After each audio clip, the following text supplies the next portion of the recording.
নিউটাউনে অগ্নিকাণ্ডের ঘটনা নিয়ে তৃণমূলকে নিশানা বিজেপি নেতা অমিত মালব্যর।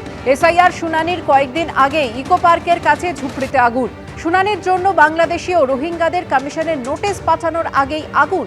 পশ্চিমবঙ্গে এসআইআর শুরুর পর থেকেই কলকাতা শহরতলির খালি ঝুপড়ির ছবি প্রকাশ্যে এসেছে। ঘর বন্ধ করে অনেক ঝুপড়িবাসী সীমান্ত পেরিয়ে বাংলাদেশে চলে গেছে। কয়েকজন বাংলাদেশি এখানে ছিলেন। এমন ভয়াবহ আগুনের পরেও কেন দমকলের পর্যাপ্ত ইঞ্জিন গেল না, বিষয়টি নিয়ে গুরুতর প্রশ্ন উঠছে।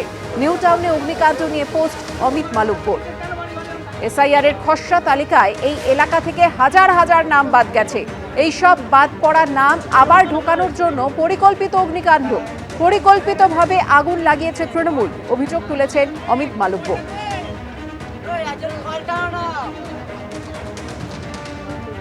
কতগুলো ঘর পড়েছে সবই বাইরের লোকের, একটাও স্থানীয় লোকের না, সবই বাইরের লোকের। স্থানীয় লোকের জায়গা ভাড়া দিয়ে রেখেছিল বা আগত আমার পাশের রাষ্ট্র, নাম বলছি না, সেই রাষ্ট্র থেকে আসা লোক, তারা এখানে বাইরে থেকে কাগজপত্র আবর্জনা কুড়িয়ে এনে জমা করে, তারা আনপ্ল্যানিং চলাফেরা করে, তাদের দ্বারা আজকের এই আগুন লেগেছে। এটা নিয়ে 3 বার আগুন লাগলো, একটাও স্থানীয় লোক নেই। খুব স্থানীয় লোক যারা আছে তারা আতঙ্কে ভোগ করছে, আর যারা এই ব্যবসা করায় তারা বুক ফুলিয়ে বেড়ায়। আমরা বলতে গেলে, প্রতিবাদ করতে গেলে আমাদের উপরে আক্রমণ করার চেষ্টা করে বা সব দিক থেকে আমাদের হেল্ড আপ করে। যা পুড়েছে, হ্যাঁ, তাদেরই ঘরদোর পুড়েছে, কিন্তু স্থানীয় মানুষের জায়গার উপরে ঘর করা। রাস্তা সরু ছিল না, ক্যানেল চওড়া ছিল। ওই সমস্ত লোক যারা নেতৃত্ব দেয় তারা ঘর করে ক্যানেল পাড়ে এদেরকে ভাড়া দিয়ে রেখে দিয়েছে। কি করে ঢুকবে? এদের দ্বারা টোটাল সমাজ আমরা ক্ষতি করেছি। এখানে তো ওরাই থাকতে যাচ্ছে, যারা বাংলাদেশ থেকে এসেছিল, যারা মুর্শিদাবাদ থেকে এসেছিল, ভাড়াটি ছিল, ক্ষতি হয়ে গেছে। না, বাড়ি থেকেও ছিল না, এছাড়া থেকে কিছু লোক চলে গেছে। কে কোথাকার বাসিন্দা তো আমি দেখতে আসিনি, এখানে আগুন লেগেছে, আমরা দেখতে এসেছি। এই বাসিন্দা কে কোথাকার এটা আমি কি করে জানি। নিউটাউনের পর কাঁকুরগাছি শহরে জোড়া অগ্নিকাণ্ড। মানিকতলা থানা এলাকার ঘোষবাগান লেনে আগুন। অক্সিজেন সিলিন্ডারের গোডাউনে বিধ্বংসী আগুন। অগ্নিকাণ্ডের জেরে একের পর এক সিলিন্ডার বিস্ফোরণ হয়। কয়েক কিলোমিটার দূর থেকে সিলিন্ডার বিস্ফোরণের শব্দ শোনা গেছে।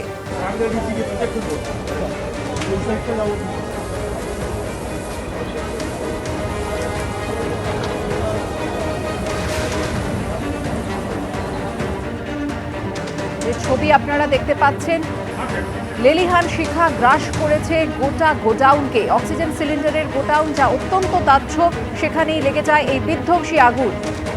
প্রায় কয়েক কিলোমিটার দূর থেকে মুহুর্মুহু সিলিন্ডার বিস্ফোরণের শব্দ পাওয়া যায়। দমকলের অন্তত 15টি ইঞ্জিনের তৎপরতায় নিয়ন্ত্রণে আসে সেই আগুন। রাতে ঘটনাস্থলে যায় মানিকতলা থানার পুলিশ। উপস্থিত ছিলেন মানিকতলা তৃণমূল বিধায়ক সুপ্তি পাণ্ডে। স্থানীয় সূত্রে খবর, বুধবার রাত 2:30 নাগাদ একটি অক্সিজেন সিলিন্ডারের গোডাউনে প্রথম আগুন লাগে। পাশে থাকা প্লাস্টিকের স্ক্র্যাপের গোডাউন সহ একাধিক গোডাউনে সেই আগুন দ্রুত ছড়িয়ে পড়ে। স্থানীয় বাসিন্দাদের দাবি, একের পর এক সিলিন্ডার বিস্ফোরণের জেরে ভেঙে চুরমার হয়ে গেছে বাড়ির কাচের জানলা।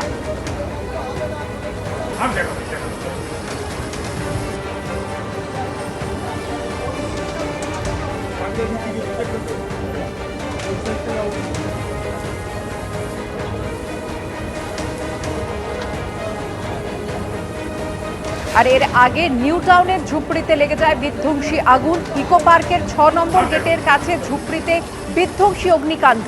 পুড়ে ছাই হয়ে যায় একের পর এক ঝুপড়ি।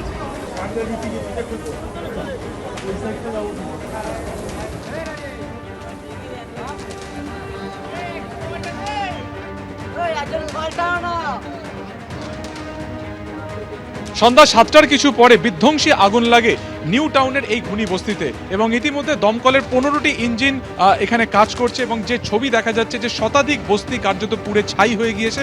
এদিন 7টার কিছু পরে আগুনের শিখা প্রথম দেখতে পান স্থানীয় বাসিন্দারা, এবং নিমিষের মধ্যে আশপাশে যে কটি ঘর লাগোয়া ছিল সবকটি কিন্তু কার্যত এই আগুনের যে গ্রাসে তা কিন্তু চলে আসে। এই মুহূর্তে বস্তির আমরা একটা নির্দিষ্ট দিকে রয়েছি, সেখান থেকে যতদূর চোখ যায় যে পুরো যে জায়গা পুরোপুরি ভস্মীভূত হয়ে গিয়েছে। দমকল একটা নির্দিষ্ট জায়গা থেকে কাজ করছে, তার কারণে অনেকটা বড় জায়গা জুড়ে কিন্তু এই আগুন লেগেছে। দেখা যাচ্ছে যে আগুন যে গাছের যে হাইট, সেই হাইটে কিন্তু পাতা পুরোপুরি পুড়ে গিয়েছে, ফলত এখান থেকে বোঝা অনেকটাই যাচ্ছে যে যখন এই অগ্নিকাণ্ড লাগে তখন তার লেলিহান শিখা কত দূর বিস্তৃত ছিল এবং শীতের সময় এখানে বহু মানুষ তারা কিন্তু কার্যত বাস্তুহারা হলেন, যেখানে সাইকেল ভ্যান থেকে শুরু করে সমস্ত কিছু কার্যত দুমড়ে মুচড়ে গিয়েছে এবং কিভাবে এই আগুন লাগলো গোটা বিষয়টি আপাতত কিন্তু খতিয়ে দেখা হচ্ছে এবং এখানে যারা থাকেন তারা কিন্তু কার্যত দৈনন্দিন যে রুজি রোজগার সেটার উপরে তারা নির্ভরশীল। কেউ ভ্যান চালক, কেউ টোটো চালক, কেউ বা অন্যের বাড়িতে কাজ করেন, এরকম দিন আনি দিন খাই পরিবার। স্বাভাবিকভাবে এই অগ্নিকাণ্ডের জেরে তারা কিন্তু কার্যত এক লহমাতে তারা কিন্তু বাস্তুহারাও যেমন হয়েছেন তেমন কিন্তু তারা পেশাহারাও কার্যত হয়ে গিয়েছেন। দেখা যাচ্ছে যে বিভিন্ন জায়গাতে এই মুহূর্তে বিস্তীর্ণ জায়গা জুড়ে আগুনের শিখা দেখা যাচ্ছে, যদিও দমকল সূত্রে যেটা খবর যে আগুন ছড়ানোর কোনো আশঙ্কা নেই। বিভিন্ন জায়গাতে আগুন কিন্তু এই মুহূর্তে পকেট ফায়ার সেটা দেখা যাচ্ছে। 15টি ইঞ্জিন এই মুহূর্তে কাজ করছে এবং আমরা দেখতে পাচ্ছি হ্যান্ড পাম্পের মাধ্যমে এখানে যারা সাধারণ মানুষ রয়েছেন তারা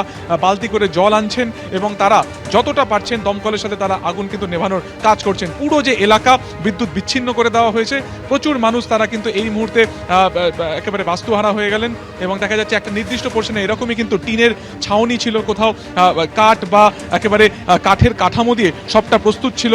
ফলত এক লহমাতে যখন এই আগুন লাগে এক ধার্সে কিন্তু পুরো যে জায়গা রয়েছে পুরোটা অগ্নিকাণ্ডের একেবারে আওতায় চলে আসে। দমকলের তরফে এই মুহূর্তে বিভিন্ন জায়গা থেকে তারা হোস পাইপের মাধ্যমে আগুন নেভানোর তারা কাজ করছেন। যেহেতু অপরিসর রাস্তা, কিছুটা ন্যারো বা সংকীর্ণ রাস্তা, তাই ঘটনাস্থলে দমকলে ঢুকতে বেশ কিছুটা সময় যায় এবং পরবর্তীকালে যখন দমকল তারা কাজ শুরু করেন ততক্ষণে কিন্তু আগুন অনেকটাই গ্রাসে নিয়ে নেয় গোটা এই যে বস্তি রয়েছে বা ঝুপড়ি ঘর রয়েছে সেখানে। এবং দেখা যাচ্ছে যে দূর থেকে এই মুহূর্তে আগুন নেভানোর কাজ তেমন তারা করছেন, তবে বিভিন্ন জায়গাতে কিন্তু এই মুহূর্তে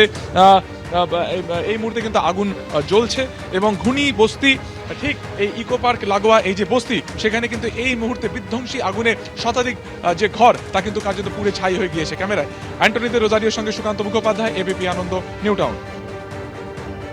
আগুন কি ভয়াবহ আকার ধারণ করে ছবিতে আপনারা দেখতে পাচ্ছেন। নিউ টাউনের ঝুপড়িতে বিধ্বংসী আগুন, যার জেরে এক রাতে ঘর ছাড়া হলেন বহু মানুষ।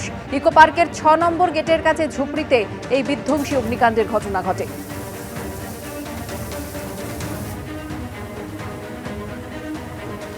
আগুনটা পিছনের বস্তি থেকে লেগেছে, আমরা দেখতে দেখতে 2 মিনিটের ভিতরে আগুন আমাদের এখানটাও চলে মাথা থেকে মাথা মধ্যে 700 মিটারের মতো ঘর পুড়ে গেছে। নিউটাউন থেকে একটা গাড়ি এসেছিল আর লেক টাউন আসতে একটু দেরি হয়েছিল, ওরা আসার আগে পুড়ে ছাই। সরকার আসতে পারছে না ছোট গলি বলে। এবিপি আনন্দ, এগিয়ে থাকে, এগিয়ে রাখে।